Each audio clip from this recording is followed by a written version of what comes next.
before this trip, you didn't talk a lot about your friendship with JD Vance. People knew about it, but I think you were trying to keep that out of the limelight. We know that you're in a fantasy football league together.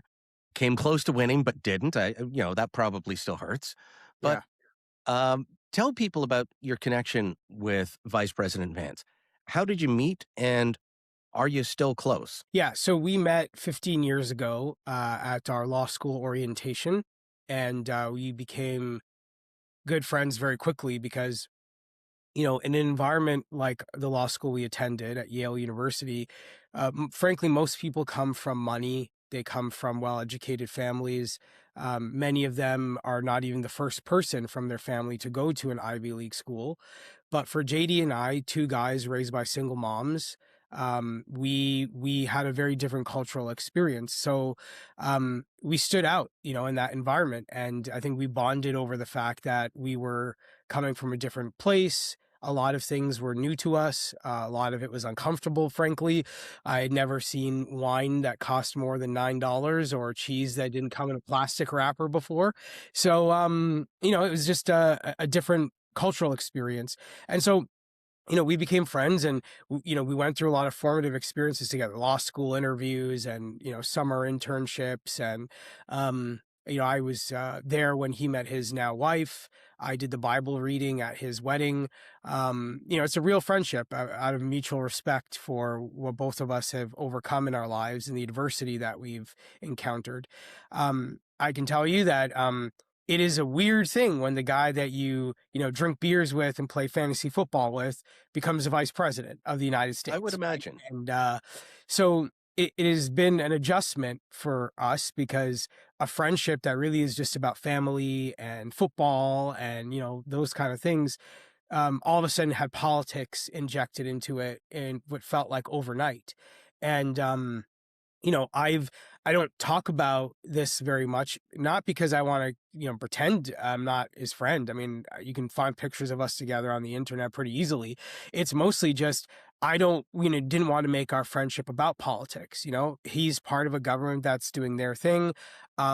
If we had won the last election and I was in a position to reach out to him as a member of the governing party, I think that would have been easier and more straightforward. But after we lost, I thought it was important to let Carney and his cabinet build their own relationship with the Trump administration and figure out how they can work together. So I felt like enough time has passed. And, the reality, Brian, is like there have not been substantive conversations between our government and the US government since the end of October. And watching that happen 3.5 months without, real dialogue, it just felt to me like, look, now is the time to say enough time has passed.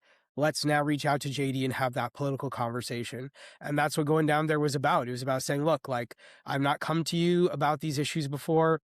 I've tried to respect, Carney's unique responsibilities there, but I just want you to know, like, this is really important to my country, and we need to build some bridges here. We need to resume dialogue. We're getting closer to the July 1st deadline for Kuzma, and I don't want us to be inching toward that date with a huge question mark hanging above our heads of what's going to happen to our economy.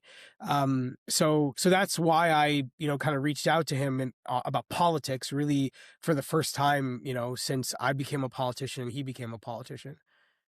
So let me ask you then, how did he respond to that? I'm guessing one of your first times or a few times seeing him since he became VP.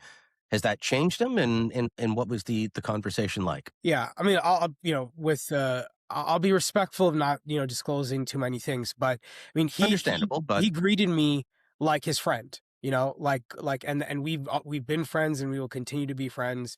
And he was very warm and gracious. I got to see his wife, the second lady, as well. We had lunch together. We caught up.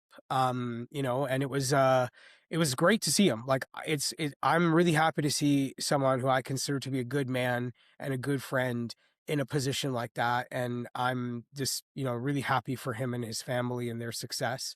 Um, we had it felt like catching up with an old buddy. And, that's nice that it hasn't changed him in a way where he's unrecognizable. He's still very much the same guy I remember going to law school with.